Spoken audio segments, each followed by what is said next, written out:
साजी और नवाजी गुरु प्यारी साध संगत जी, वाहिगुरु जी का खालसा वाहिगुरु जी की फतेह। आप जी गुरु हरगोबिंद साहब महाराज जी दे पावन पवित्र जीवन इतिहास के बारे सरवण कर रहे सी।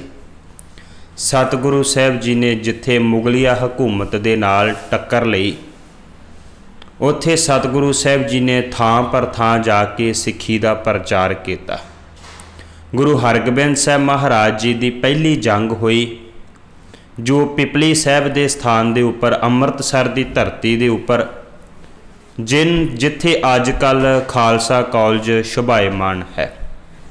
एक बाज नूं लैके मुगलिया हुकूमत ने सतगुरु के उपर हमला कर दिता, जिहदे विचों जित फतेह गुरु हरगोबिंद साहब महाराज की हुई। कहा जा सकता है कि जेड़े गरीब गुरदे लोग अणख तो हीणे सन, जेड़े हत्थ विच शस्त्र नहीं सी पकड़ सकते, उन्हां दे हत्थां विच सतगुरु गुरु नानक साहब महाराज जी दे घर ने, खास करके गुरु हरगोबिंद साहब महाराज ने शस्त्र पकड़ा दिते। वो जनता जाग चुकी सी। उन्हां ने सब तो वड्डी दुनिया की जेतू कौम मुगलों नूं हरा के रख दिता। इसे तरह सतगुरु गुरु हरगोबिंद साहब महाराज जदों जगत जलंदे नूं तारदे हुए हरगोबिंदपुरे की धरती ते गए, जिहदा पहला नाम गोबिंदपुरा सी। सतगुरु साहब जी ने यह नवां नगर वसाया सी और इस हरगोबिंदपुरे की धरती ते जाके सतगुरु साहब जी ने सिख संगतां दे नाल जदों शोभायमान होए, उत्थे रहना शुरू किया। ते इत्थों का जिहड़ा चौधरी सी, वो चौधरी भगवान दास घेरड़ सी।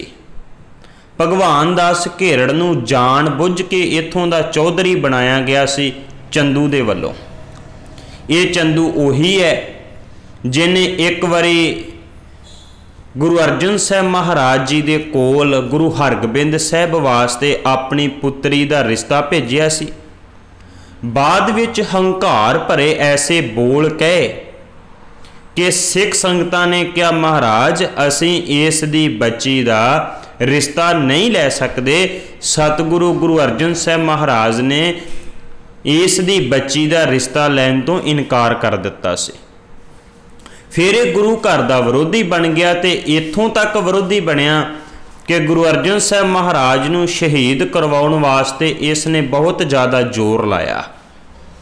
जदों गुरु हरगोबिंद साहब महाराज ग्वालियर के किले विच कैद सी, उदों भी इन्हें पहला जहर भेजिया, फिर एक चोला तैयार करवा के उन्होंने जहर ला के भेजिया कि किसी तरीके दे नाल गुरु हरगोबिंद साहब नूं अंदरे अंदर खत्म कर दिता जाए। और इन्हें साजिश दे नाल भी ये नगर गुरु घर ने वसाया है, सतगुरु साहब ने वसाया है, तो इत्थों का चौधरी इन्हें भगवान दास घेरड़ नूं भाव खास अपने बंदे नूं लवाया। भावें कि चंदू की मौत हो चुकी सी जदों सतगुरु गुरु हरगोबिंद साहब महाराज लाहौर की धरती ते गए सन, ते उथे जहांगीर दे कहे अनुसार सिख संगतां ने चंदू नूं पकड़ लिया। बाबा बिधि चंद वर्गे गुरसिखां ने इहदे नक विच नकेल पा के लाहौर दे बाजारां दे विच फेरिया, ते बाद विच वो जिहड़ा गुरदित्ता भड़भूंजा सी, जिन्हें पहला गुरु अर्जुन साहब महाराज दे सीस विच गर्म रेता पाई सी, उही कड़छा उस भड़भूंजे ने इस चंदू दे सिर विच मारिया ते इहदी मौत हो गई सी। भगवान दास घेरड़ वर्गे लोग भी गुरु घर दे नाल नफरत करते सी। जदों गुरु हरगोबिंद साहब महाराज हरगोबिंदपुरे की धरती ते विराजमान होए, ते भगवान दास घेरड़ ने बड़े बोल कबोल बोलने शुरू किए। उहदे मन अंदर ख्याल आया कि ते सतगुरु मेरी चौधरपुणा खो के मेरी हुकूमत ना खो लैण, ते ये ना होवे किते कि ये इस धरती के उपर कब्जा कर लैन। कौन समझावे, गुरु कब्जा करन वास्ते नहीं आउंदा। सतगुरु ने जिन्ने भी जंग लड़े, ना ज़र वास्ते, ना जोरू वास्ते, ना जमीन वास्ते, ਭਾਵ ਇਹਨਾਂ ਕਾਰਨਾਂ ਦੇ ਕਰਕੇ ਸਤਿਗੁਰੂ ਨੇ ਜੰਗ ਨਹੀਂ ਕੀਤੇ, ਬਲਕਿ ਮਨੁੱਖਤਾ ਦੀ ਰੱਖਿਆ ਦੀ ਖਾਤਰ ਸਤਿਗੁਰੂ ਨੇ ਜੰਗ ਕੀਤੇ ਸੀ। ਭਗਵਾਨ ਦਾਸ ਨੇ ਬੜੇ ਬੋਲ ਕਬੋਲ ਬੋਲੇ, ਗੁਰੂ ਦਰਬਾਰ ਵਿੱਚ ਆਣ ਕੇ ਵੀ ਬੋਲ ਕਬੋਲ ਬੋਲਦਾ ਰਿਹਾ ਔਰ ਧਮਕੀਆਂ ਦਿੰਦਾ ਰਿਹਾ ਸਤਿਗੁਰੂ ਸਾਹਿਬ ਜੀ ਨੂੰ ਕਿ ਮੇਰਾ ਇਲਾਕਾ ਏ, ਤੁਸੀਂ ਛੱਡ ਕੇ ਚਲੇ ਜਾਓ। ਇੱਕ ਦਿਨ ਥੋੜੇ ਕੁ ਆਪਣੇ ਬੰਦਿਆਂ ਨੂੰ ਲੈ ਕੇ ਤੇ ਸਿੱਖਾਂ ਦੇ ਉੱਪਰ ਉਹਨੇ ਹਮਲਾ ਕਰ ਦਿੱਤਾ। ਅੱਗੋਂ ਸਿੱਖਾਂ ਨੇ ਉਹਦਾ ਜਵਾਬ ਦਿੱਤਾ ਤੇ ਉਸ ਝੜਫ ਦੇ ਵਿੱਚ ਭਗਵਾਨ ਦਾਸ ਘੇਰੜ ਮਾਰਿਆ ਗਿਆ। ਜਦੋਂ ਭਗਵਾਨ ਦਾਸ ਘੇਰੜ ਮਾਰਿਆ ਗਿਆ ਤੇ ਇਹਦਾ ਪੁੱਤਰ ਸੀ ਰਤਨ ਚੰਦ। ਉਸ ਰਤਨ ਚੰਦ ਨੇ ਉਸੇ ਵਕਤ ਹੀ ਆਪਣੇ ਮਨ ਅੰਦਰ ਖਿਆਲ ਕੀਤਾ, ਕਹਿਣ ਲੱਗਿਆ ਮੈਂ ਆਪਣੇ ਪਿਤਾ ਦੀ ਮੌਤ ਦਾ ਬਦਲਾ ਲਵਾਂਗਾ। ਬਦਲਾ ਲੈਣ ਵਾਸਤੇ ਉਹਨੇ ਹਰਗੋਬਿੰਦਪੁਰੇ ਦੇ ਨੇੜੇ ਹੀ ਰੋਹੇਲਾ ਪਿੰਡ ਸੀ, ਇਸੇ ਰੋਹੇਲੇ ਦੇ ਰਹਿਣ ਵਾਲਾ ਚੰਦੂ ਸੀ ਜਿਹੜਾ ਗੁਰੂ ਘਰ ਦਾ ਵਿਰੋਧੀ ਸੀ, ਤੇ ਚੰਦੂ ਦਾ ਪੁੱਤਰ ਕਰਮਚੰਦ ਸੀ। ਇਸ ਰਤਨ ਚੰਦ ਨੇ ਭਗਵਾਨ ਦਾਸ ਘੇਰੜ ਦੇ ਪੁੱਤਰ ਰਤਨ ਚੰਦ ਨੇ ਚੰਦੂ ਦੇ ਪੁੱਤਰ ਕਰਮਚੰਦ ਨੂੰ ਜਾ ਕੇ ਕਿਹਾ। ਇਹਨਾਂ ਦੋਵਾਂ ਨੇ ਜਾ ਕੇ ਜਲੰਧਰ ਦੇ ਫੌਜਦਾਰ ਨੂੰ ਕਿਹਾ, ਅਬਦੁੱਲਾ ਖਾਨ ਨੂੰ, ਤੇ ਅਬਦੁੱਲਾ ਖਾਨ ਨੂੰ ਕਹਿ ਕੇ ਵੱਡੀ ਫੌਜ ਚੜਾ ਕੇ ਲੈ ਕੇ ਆਏ। ਮਨ ਅੰਦਰ ਦੋ ਖਿਆਲ ਹੈ, ਇੱਕ ਤੇ ਗੁਰੂ ਹਰਗੋਬਿੰਦ ਸਾਹਿਬ ਨੂੰ ਖਤਮ ਕਰਨਾ ਹੈ ਕਿ ਗੁਰੂ ਹਰਗੋਬਿੰਦ ਸਾਹਿਬ ਤੇ ਸਿੱਖ ਜਿਹੜੇ ਉਹਨਾਂ ਨੂੰ ਜੰਗ ਦਾ ਕੋਈ ਪਤਾ ਨਹੀਂ ਹੋਏਗਾ, ਨਾ ਉਹਨਾਂ ਤਿਆਰੀ ਕੀਤੀ ਹੋਏਗੀ, ਅਸੀਂ ਜਾ ਕੇ ਉਹਨਾਂ ਦੇ ਉੱਪਰ ਅਚਨਚੇਤ ਹਮਲਾ ਕਰ ਦੇਣਾ ਹੈ, ਤੇ ਜਦੋਂ ਅਚਾਨਕ ਹਮਲਾ ਕਰਾਂਗੇ ਤੇ ਅਸੀਂ ਨਾਲੇ ਗੁਰੂ ਹਰਗੋਬਿੰਦ ਸਾਹਿਬ ਨੂੰ ਜਿੱਤ ਲਵਾਂਗੇ, ਮਾਰ ਦੇਵਾਂਗੇ, ਖਤਮ ਕਰ ਦੇਵਾਂਗੇ। ਤੇ ਦੂਸਰੀ ਗੱਲ ਕਿ ਉਸ ਵਕਤ ਅਸੀਂ ਲਾਹੌਰ ਦੇ ਸੂਬੇਦਾਰ ਦੇ ਕੋਲੋਂ ਬਹੁਤ ਸਾਰਾ ਇਨਾਮ ਪ੍ਰਾਪਤ ਕਰਾਂਗੇ, ਉਹ ਸਾਨੂੰ ਇਨਾਮ ਦੇਗਾ ਕਿ ਅਸੀਂ ਗੁਰੂ ਹਰਗੋਬਿੰਦ ਸਾਹਿਬ ਨੂੰ ਜਿੱਤਿਆ ਹੈ। ਜਦੋਂ ਵੱਡੀ ਗਿਣਤੀ ਵਿੱਚ ਫੌਜ ਲੈ ਕੇ ਇਹਨਾਂ ਨੇ ਹਰਗੋਬਿੰਦਪੁਰੇ ਦੇ ਉੱਪਰ ਹਮਲਾ ਕੀਤਾ, ਅੱਗੋਂ ਸਿੱਖ ਜਿਹੜੇ ਸਨ ਉਹ ਵੀ ਪੂਰੇ ਸੁਚੇਤ ਹੋ ਚੁੱਕੇ ਸਨ। ਸਿੱਖਾਂ ਨੇ ਉਸੇ ਵੇਲੇ ਮੋਰਚਾ ਸਾਂਭਿਆ। ਗੁਰੂ ਹਰਗੋਬਿੰਦ ਸਾਹਿਬ ਮਹਾਰਾਜ ਉਹਨਾਂ ਦੇ ਬਹਾਦਰ ਸੂਰਮਿਆਂ ਨੇ ਅੱਗੋਂ ਡਟ ਕੇ ਮੁਕਾਬਲਾ ਕੀਤਾ। ਬਹੁਤ ਭਿਆਨਕ ਯੁੱਧ ਹੋਇਆ। ਗੁਰੂ ਘਰ ਦੇ ਜਿਹੜੇ ਸਿੱਖ ਸਨ ਉਹ ਵੀ ਬੜੀ ਬਹਾਦਰੀ ਦੇ ਨਾਲ ਲੜੇ, ਤੇ ਦੂਸਰੇ ਪਾਸੇ ਕਰਮਚੰਦ, ਰਤਨ ਚੰਦ ਲਾਹੌਰ ਦਾ ਉਸ ਵਕਤ ਜਿਹੜਾ ਸੂਬੇਦਾਰ ਹੈ, ਜਲੰਧਰ ਦਾ ਫੌਜਦਾਰ ਹੈ, ਉਹ ਵੀ ਆਪਣੇ ਤਰੀਕੇ ਦੇ ਨਾਲ ਲੜੇ। ਇਸ ਜੰਗ ਦੇ ਵਿੱਚ ਭਗਵਾਨ ਦਾਸ ਘੇਰੜ ਦਾ ਪੁੱਤਰ ਰਤਨ ਚੰਦ, ਚੰਦੂ ਦਾ ਪੁੱਤਰ ਕਰਮਚੰਦ, ਇਹਨਾਂ ਦੋਵਾਂ ਦੀ ਮੌਤ ਹੋ ਗਈ। ਔਰ ਸਿੱਖਾਂ ਦੇ ਹੱਥੋਂ ਜਲੰਧਰ ਦਾ ਫੌਜਦਾਰ ਜਿਹੜਾ ਚੜ੍ਹ ਕੇ ਆਇਆ ਸੀ ਉਹ ਵੀ ਸਿੱਖਾਂ ਦੇ ਹੱਥੋਂ ਮਾਰਿਆ ਗਿਆ। ਦੂਸਰੇ ਪਾਸੇ ਗੁਰੂ ਘਰ ਦੇ ਜਿਹੜੇ ਸ਼ਰਧਾਲੂ ਸਿੱਖ ਸੀ, ਜਿਨ੍ਹਾਂ ਦੇ ਵਿੱਚ ਜਿਹੜੇ 11 ਭੱਟਾਂ ਦੀ ਬਾਣੀ ਹੈ ਗੁਰੂ ਗ੍ਰੰਥ ਸਾਹਿਬ ਮਹਾਰਾਜ ਜੀ ਦੇ ਅੰਦਰ ਦਰਜ, ਉਹਨਾਂ 11 ਭੱਟਾਂ ਦੇ ਵਿੱਚੋਂ ਭੱਟ ਮਥਰਾ ਜੀ, ਭੱਟ ਕੀਰਤ ਜੀ, ਉਹ ਵੀ ਬੜੀ ਬਹਾਦਰੀ ਦੇ ਨਾਲ ਲੜੇ ਔਰ ਲੜਦਿਆਂ ਲੜਦਿਆਂ ਉਹਨਾਂ ਨੇ ਸ਼ਹਾਦਤ ਦਾ ਜਾਮ ਪ੍ਰਾਪਤ ਕੀਤਾ। ਭਾਵ ਗੁਰੂ ਹਰਗੋਬਿੰਦ ਸਾਹਿਬ ਮਹਾਰਾਜ ਜੀ ਦੇ ਇਸ ਜੰਗ ਦੇ ਵਿੱਚ ਦੋਵੇਂ ਭੱਟ ਜਿਹੜੇ ਸਨ ਉਹ ਸ਼ਹੀਦ ਹੋਏ। ਭੱਟ ਦਾ ਭਾਵ ਹੁੰਦਾ ਜਿਹੜਾ ਕਿਸੇ ਦੀ ਉਸਤਤ ਕਰਦਾ, ਸਿਫਤ ਕਰਦਾ ਹੈ। ਇਹ ਭੱਟ ਗੁਰੂ ਦਰਬਾਰ ਵਿੱਚ ਆਏ ਸੀ। ਇਹਨਾਂ ਨੇ ਗੁਰੂ ਨਾਨਕ ਸਾਹਿਬ ਮਹਾਰਾਜ ਤੋਂ ਲੈ ਕੇ ਗੁਰੂ ਅਰਜਨ ਸਾਹਿਬ ਮਹਾਰਾਜ ਤੱਕ 5 ਗੁਰੂ ਸਾਹਿਬਾਨ ਦੀ ਸਿਫਤ ਕੀਤੀ, ਵਡਿਆਈ ਕੀਤੀ। ਇਹਨਾਂ ਭੱਟਾਂ ਦੀ ਗਿਣਤੀ 11 ਸੀ। ਅੱਜ ਵੀ ਗੁਰੂ ਗ੍ਰੰਥ ਸਾਹਿਬ ਮਹਾਰਾਜ ਵਿੱਚ 11 ਭੱਟਾਂ ਦੇ ਸਵਈਏ ਜਿਹੜੇ ਸ਼ੁਭਾਇਮਾਨ ਹੈ, ਉਹਨਾਂ 11 ਭੱਟਾਂ ਦੇ ਵਿੱਚੋਂ 2 ਭੱਟ ਮਥੁਰਾ ਜੀ ਤੇ ਕੀਰਤ ਜੀ ਹਰਗੋਬਿੰਦਪੁਰੇ ਦੇ ਇਸ ਜੰਗ ਦੇ ਵਿੱਚ ਸ਼ਹੀਦ ਹੋਏ ਹੈ। ਜਦੋਂ ਉਹ ਜਲੰਧਰ ਦਾ ਚੜ੍ਹ ਕੇ ਆਇਆ ਫੌਜਦਾਰ ਮਾਰਿਆ ਗਿਆ, ਫੌਜ ਜਿਹੜੀ ਸੀ ਉਹ ਵਾਪਸ ਦੌੜਨੀ ਸ਼ੁਰੂ ਹੋਈ ਤੇ ਵਾਪਸ ਦੌੜਦੀ ਗਈ, ਤੇ ਦੌੜਦਿਆਂ ਜਦੋਂ ਉਹਨਾਂ ਵਿੱਚ ਭਗਦੜ ਮਚ ਗਈ ਤੇ ਸਿੱਖਾਂ ਦੀ ਇਸ ਜੰਗ ਦੇ ਵਿੱਚ ਜਿੱਤ ਹੋਈ। ਔਰ ਸੱਚ ਇਹ ਹੈ, ਪਹਿਲੀ ਅੰਮ੍ਰਿਤਸਰ ਸਾਹਿਬ ਦੀ ਜਿੱਤ, ਦੂਸਰੀ ਹਰਗੋਬਿੰਦਪੁਰੇ ਦੀ ਜਿੱਤ। ਇਸ ਜਿੱਤ ਨੇ ਸਿੱਖਾਂ ਦੇ ਮਨ ਵਿੱਚ ਹੋਰ ਵੀ ਹੌਸਲਾ ਪੈਦਾ ਕਰ ਦਿੱਤਾ, ਹੋਰ ਵੀ ਉਤਸ਼ਾਹ ਪੈਦਾ ਕਰ ਦਿੱਤਾ। ਗੁਰੂ ਹਰਗੋਬਿੰਦ ਸਾਹਿਬ ਮਹਾਰਾਜ ਜਿਹੜੇ ਹਮੇਸ਼ਾ ਹੀ ਭਾਵੇਂ ਉਹਨਾਂ ਨੇ ਆਪਣੇ ਕੋਲ ਸ਼ਸਤਰ ਰੱਖੇ ਹੋਏ ਸਨ ਪਰ ਹਮੇਸ਼ਾ ਹੀ ਸ਼ਾਂਤੀ ਚਾਹੁੰਦੇ ਸਨ। ਫਿਰ ਸਤਿਗੁਰੂ ਸਿੱਖੀ ਦੇ ਪ੍ਰਚਾਰਕ ਦੌਰਿਆਂ ਵਾਲੇ ਪਾਸੇ ਨੂੰ ਗਏ ਔਰ ਜਿਹੜੇ ਗੁਰੂ ਹਰਗੋਬਿੰਦ ਸਾਹਿਬ ਮਹਾਰਾਜ ਜੀ ਨੇ ਵੱਖ-ਵੱਖ ਥਾਵਾਂ ਦੇ ਉੱਪਰ ਪ੍ਰਚਾਰਕ ਜਿਹੜੇ ਸਨ ਥਾਪੇ ਹੋਏ ਸਨ, ਜਿਵੇਂ ਬਾਬਾ ਸ਼੍ਰੀ ਚੰਦ ਜੀ ਨੂੰ ਆਪਣਾ ਪੁੱਤਰ ਭੇਟ ਕੀਤਾ ਸੀ ਬਾਬਾ ਗੁਰਦਿੱਤਾ ਜੀ, ਔਰ ਕਹਿੰਦੇ ਕਿ ਬਾਬਾ ਸ਼੍ਰੀ ਚੰਦ ਨੇ 4 ਧੂਏ ਜਿਹੜੇ ਸਥਾਪਿਤ ਕੀਤੇ ਸੀ ਜਿਨ੍ਹਾਂ ਨੂੰ ਪ੍ਰਚਾਰਕ ਦੌਰੇ ਕਿਹਾ ਜਾਂਦਾ ਜਾਂ ਉਹ ਪ੍ਰਚਾਰ ਕਰਨ ਵਾਸਤੇ ਥਾਪੇ ਹੋਏ ਸਨ। ਉਹਨਾਂ ਦੇ ਵਿੱਚ ਇੱਕ ਸੀ ਜਿਹਦਾ ਨਾਂ ਸੀ ਬਾਬਾ ਅਲਮਸਤ। ਬਾਬਾ ਅਲਮਸਤ ਜੀ ਨੇ ਬੜੀ ਦੂਰ ਦੂਰ ਤੱਕ ਜਾ ਕੇ ਸਿੱਖੀ ਦਾ ਪ੍ਰਚਾਰ ਕੀਤਾ। ਨਾਨਕ ਮਤੇ ਦੀ ਧਰਤੀ ਤੱਕ ਗਏ, ਜਗਨਨਾਥਪੁਰੀ ਦੀ ਧਰਤੀ ਤੱਕ ਗਏ ਸਿੱਖੀ ਦਾ ਪ੍ਰਚਾਰ ਕਰਨ ਵਾਸਤੇ। ਗੋਰਖਮਤਾ ਉਹ ਥਾਂ ਸੀ ਜਿੱਥੇ ਗੁਰੂ ਨਾਨਕ ਸਾਹਿਬ ਮਹਾਰਾਜ ਨੇ ਚਰਨ ਪਾਏ ਸੀ ਤੇ ਸਿੱਧ ਜੋਗੀਆਂ ਦੇ ਨਾਲ ਚਰਚਾ ਹੋਈ ਸੀ। ਇਸ ਚਰਚਾ ਦੇ ਵਿੱਚ ਸਿੱਧ ਜੋਗੀ ਜਿਹੜੇ ਸਾਨੂੰ ਹਾਰ ਗਏ ਸਨ ਤੇ ਹਾਰਨ ਤੋਂ ਬਾਅਦ ਇਹ ਜਿਹੜੀ ਗੋਰਖਮਤੇ ਦੀ ਧਰਤੀ ਸੀ ਉਹ ਨਾਨਕ ਮਤੇ ਦੇ ਨਾਮ ਦੇ ਨਾਲ ਮਸ਼ਹੂਰ ਹੋਣੀ ਸ਼ੁਰੂ ਹੋ ਗਈ। ਹੁਣ ਉਸੇ ਹੀ ਜਗ੍ਹਾ ਦੇ ਉੱਪਰ ਜਾ ਕੇ ਬਾਬਾ ਅਲਮਸਤ ਜੀ ਸਿੱਖੀ ਦਾ ਪ੍ਰਚਾਰ ਕਰਦੇ ਹੈ ਤੇ ਕੁਛ ਜੋਗੀ ਗੁਰੂ ਨਾਨਕ ਸਾਹਿਬ ਮਹਾਰਾਜ ਜੀ ਦੀ ਸਿੱਖਿਆ ਦੇ ਨਾਲ ਗੁਰੂ ਨਾਨਕ ਸਾਹਿਬ ਮਹਾਰਾਜ ਦੇ ਸ਼ਰਧਾਲੂ ਬਣ ਗਏ ਸੀ ਤੇ ਕੁਛ ਜੋਗੀ ਜਿਹੜੇ ਸਨ ਉਹਨਾਂ ਦੇ ਮਨ ਅੰਦਰ ਨਫ਼ਰਤ ਪੈਦਾ ਹੋ ਗਈ ਸੀ ਕਿ ਨਾਨਕ ਜੀ ਦੇ ਪ੍ਰਚਾਰ ਦੇ ਨਾਲ ਜਿਹੜੇ ਲੋਕ ਅੱਗੇ ਸਾਡੇ ਸਾਹਮਣੇ ਭੇਟਾਵਾਂ ਰੱਖਦੇ ਸੀ, ਜਿਹੜੇ ਲੋਕ ਅੱਗੇ ਸਾਨੂੰ ਮੱਥੇ ਟੇਕਦੇ ਸੀ, ਜਿਹੜੇ ਲੋਕ ਅੱਗੇ ਸਾਨੂੰ ਘਰਾਂ 'ਚ ਸੱਦਦੇ ਸੀ, ਉਹ ਲੋਕ ਸਾਡੀ ਪੂਜਾ ਕਰਨੀ ਹਟ ਗਏ। ਉਹਨਾਂ ਦੀ ਜਦੋਂ ਪੂਜਾ ਬੰਦ ਹੋਈ ਉਹਨਾਂ ਨੂੰ ਇਸ ਗੱਲ ਦਾ ਬੜਾ ਗੁੱਸਾ ਸੀ। ਬਾਬਾ ਅਲਮਸਤ ਜੀ ਦੇ ਪ੍ਰਚਾਰ ਦੇ ਨਾਲ ਵੀ ਬਹੁਤ ਸਾਰੇ ਲੋਕ ਸਿੱਖ ਬਣਨੇ ਸ਼ੁਰੂ ਹੋ ਗਏ ਤੇ ਜੋਗੀਆਂ ਦੀ ਮਾਨਤਾ ਘਟਦੀ ਪਈ ਸੀ। ਉਹਨਾਂ ਨੇ ਬਾਰ-ਬਾਰ ਕਈ ਵਾਰ ਬਾਬਾ ਅਲਮਸਤ ਜੀ ਨੂੰ ਡਰਾਇਆ, ਕਈ ਵਾਰ ਧਮਕਾਇਆ, ਕਈ ਵਾਰ ਝੜਫ ਵੀ ਹੋਈ। ਇੱਕ ਦਿਨ ਉਹਨਾਂ ਜੋਗੀਆਂ ਨੇ ਇੰਨੀ ਖੁਣਸ ਖਾਧੀ ਆਪਣੇ ਅੰਦਰ ਕਿ ਜਿਹੜੇ ਪਿੱਪਲ ਦੇ ਥੱਲੇ ਬੈਠ ਕੇ ਗੁਰੂ ਨਾਨਕ ਸਾਹਿਬ ਮਹਾਰਾਜ ਦੀ ਚਰਚਾ ਹੋਈ ਸੀ ਉਹ ਇਤਿਹਾਸਕ ਪਿੱਪਲ ਬਣ ਚੁੱਕਾ ਸੀ ਔਰ ਉਹ ਸਿੱਖ ਧਰਮ ਦੀ ਸਿੱਖੀ ਦੀ ਇਤਿਹਾਸਕ ਨਿਸ਼ਾਨੀ ਸੀ। ਇੱਕ ਦਿਨ ਉਹਨਾਂ ਜੋਗੀਆਂ ਨੇ ਸੜ ਬਲ ਕੇ ਈਰਖਾ ਵਸ ਹੋ ਕੇ ਉਸ ਪਿੱਪਲ ਨੂੰ ਅੱਗ ਲਾ ਦਿੱਤੀ।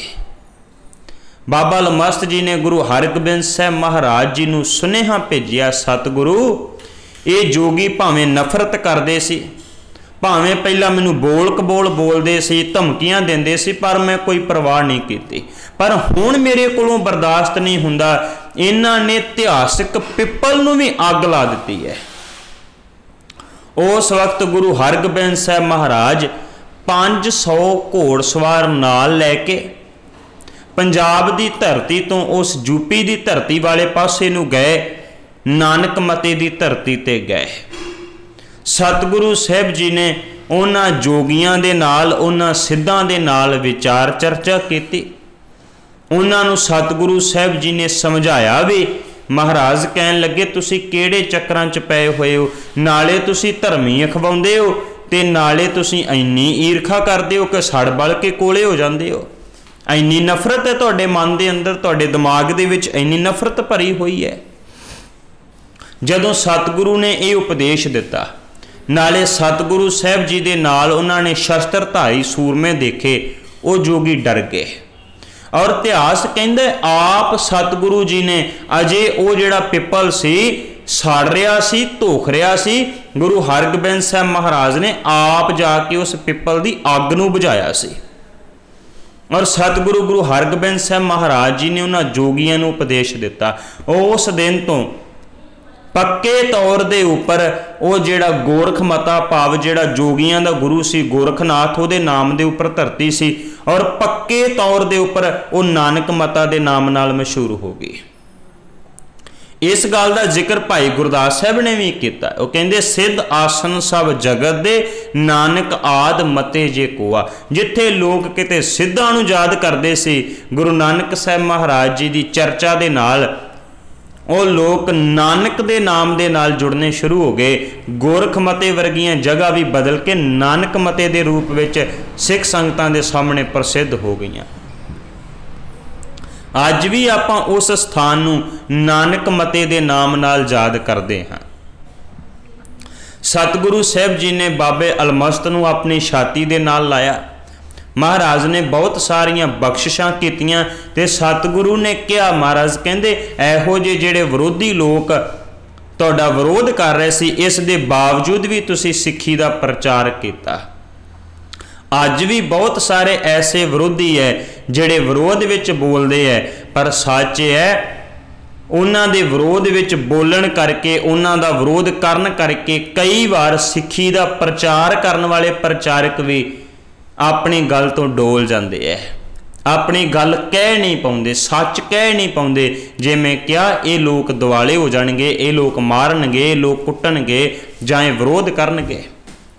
बल्कि सतगुरु की बाणी ने एक गल कही है, महाराज कहते ने हर जन राम नाम गुण गावै, जे कोई निंद करे हर जन की अपना गुण ना गवावे। अपना गुण थोड़ी छड्डना चाहिए, कोई करदा है तो करी जावे।